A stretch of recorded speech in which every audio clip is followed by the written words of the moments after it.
Hey guys, so today is day one of me trying out the Giorgio Armani Face Fabric Second Skin Makeup.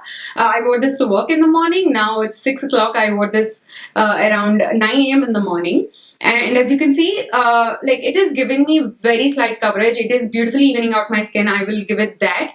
And as you can see, the consistency is like really thick. It almost feels like a mousse. But it does blend out very effortlessly, but it's not like dewy or anything that has a glow to it. It has this matte finish, not to a point where it's completely uncomfortable on my skin, but at the same time it is not hydrating either. I definitely went in with my moisturizer, and on top I applied my Pixie Milky Mist in the morning. So right now, as you can see, my face looks pretty matte.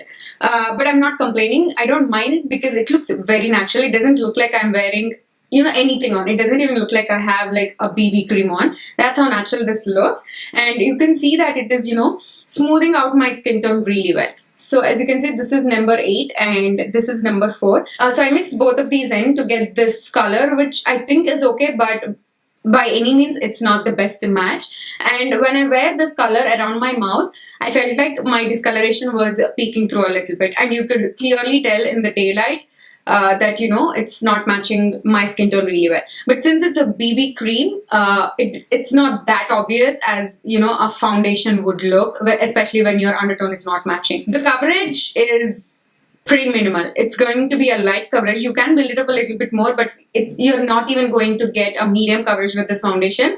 Like they said, it's like second skin. It might even out your skin tone really well, smooth out all the imperfections that you have, but it's not going to give you a good coverage. I did have to go in with my concealer to do spot concealing to cover the acne spots that I have. At this point, you can see that few of them are peeking through a little bit. I don't mind that. It's almost the end of the day. It's been 9 hours since I've had this foundation, this BB cream on. Yeah, for day one, I like it, but it's too soon for me to tell if it's worth the money yet, because since it's a BB cream, I want to play around with it a little bit more. I'll probably use a kabuki brush tomorrow to blend out the foundation. That way I can see if it gives me a little bit more coverage than as opposed to when I used my fingers today. So that's day one. I'm gonna see you guys again tomorrow. I'm gonna wear this for the entire day tomorrow as well, and we'll see how it performs. Hey guys, so it's day 2 of me trying out the Giorgio Armani Face Fabric foundation. I'm gonna quickly pull up the Sephora website and see what it claims to do. From my understanding, from the texture and the way it looks on my skin, I'm thinking it's a BB cream. It's more like a BB cream, but they're calling it a foundation. So I'm curious to see what they have to say about it. By the way, this doesn't have any kind of SPF in it. It's supposed to be a light coverage, and it's for normal, combination and oily. So they did say that the finish is matte. Like I said, I did feel that it's a pretty matte coverage BB cream, but it doesn't feel drying. So it's a liquid foundation with light buildable coverage and a mousse to powder matte finish. That's exactly what I thought when I first applied it. The consistency does feel very moussey. So it's supposed to blur the look of pores and imperfections with a natural matte finish, which I agree. Like all Giorgio Armani products, they have something in them that just smooths out your skin tone beautifully, like as if you were to apply a pore filling primer throughout your face. It just smooths out everything.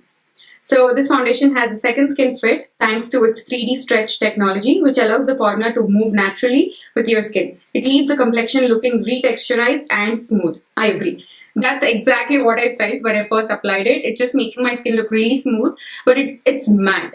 So I'm going to take number 4 on the back of my hand and mix in a little bit of number 8 and create my own little shade here. I wouldn't recommend you do this. Like if you can find a shade, then buy it, because it's a very expensive product. And you don't want to buy 2 different shades in the same thing. That's going to cost you like almost $100. But I really wish they had done better with their shade range. That sucks for for such a high-end brand.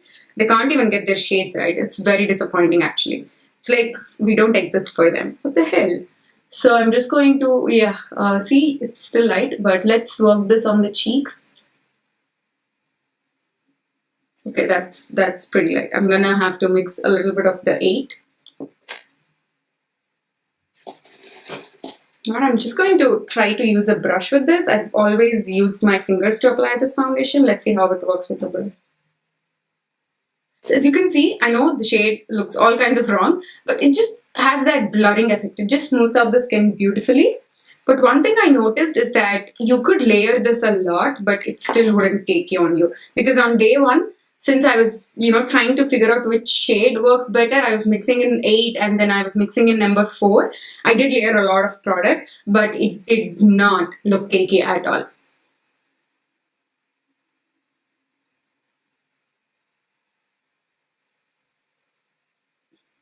I feel like more than when you use your fingers with the brush, you do get a little bit more coverage. I feel like at this point, it is giving me some coverage. When I used my fingers, I didn't feel like it was giving me a lot of coverage.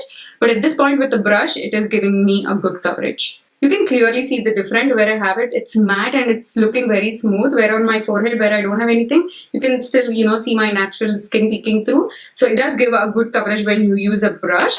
But, it's already matte. So it could be a little bit drying if you have dry skin, but for me personally, I don't think it's like, drying my skin out or anything like that. It actually looks quite nice. So I'm just going to, press the sponge in because I just dampened it, so this has some moisture in it. So I'm going to try it with a beauty blender on my forehead and see how that works. So I'm finally done applying it, which felt like almost 1 million years trying to, mix the two shades. But I like how it looks on my skin. It just blurs everything out. It does give like, some good coverage when you use a brush. I felt like the brush was, a way faster when compared to the beauty blender. But if you want to add some extra hydration, I'd say, sponge is the way to go with this product. So now I'm going to go off camera, apply the rest of my makeup, and I'll show you guys the final look. So guys, I finished the rest of my makeup. I added a little bit of concealer, bronzer, and some lips. The lipstick that I'm wearing is the Sephora Rogue Smooth Lip Shine in the shade L29. I absolutely love that color. But anyways, everything blended out beautifully on top of this foundation. When you first apply it, it's matte. But the weird part is that it doesn't feel very drying or very powdery on the skin. When you touch it, you can definitely see that it is a little bit tacky to the touch, but it doesn't transfer. There is no transfer whatsoever. For me, I don't feel like it's drying out my skin at all. It's a matte, but it's very comfortable on my skin. But I wouldn't say it's hydrating either. So even if you have dry skin, if you prep your skin really well, you can make this work because it's not at all a drying formula. And what else? I like everything about my makeup today. Like my base, everything looks really good because everything blended out beautifully on top of this. But the only thing is, this frame, it looks really pretty. But when you look my face and neck together, you can definitely see that, it's not a really good match for me. Other than that, I really love the formula of this. I liked it today way better than I liked it on day one, because day one, I went in blind. I didn't know what I was expecting it. But now that I've read the claims, and I feel like it holds true to everything that it claimed.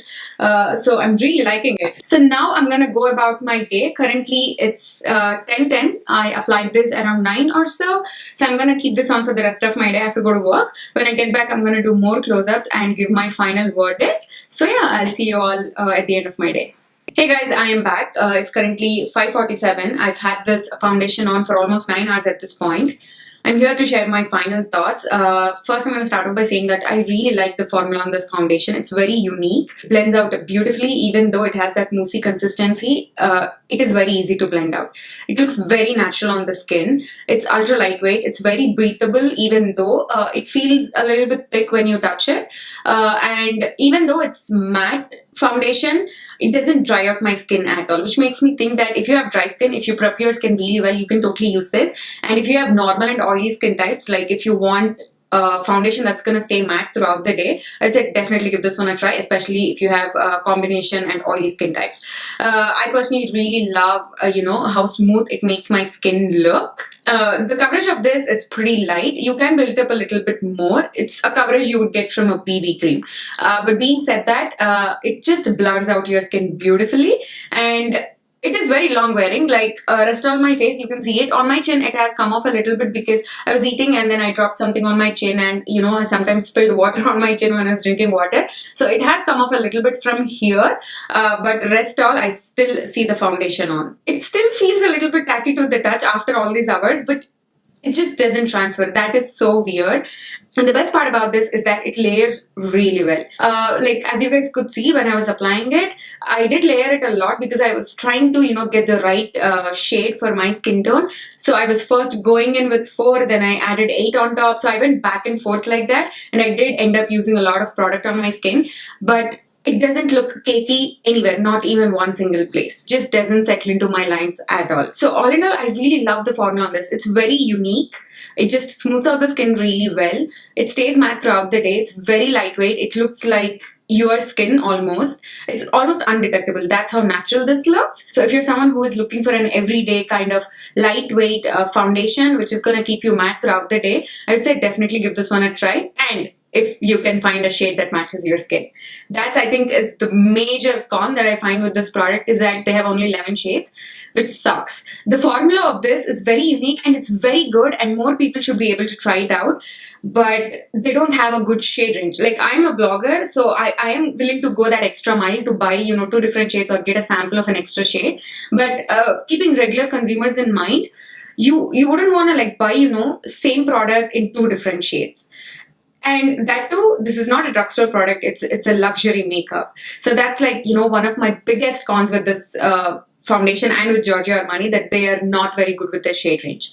So that completes this review. I really hope it was helpful. Thank you so much for watching. If you liked my review, please don't forget to give this video a thumbs up and also subscribe to my channel if you haven't already. And I will see you all in my next one. Bye.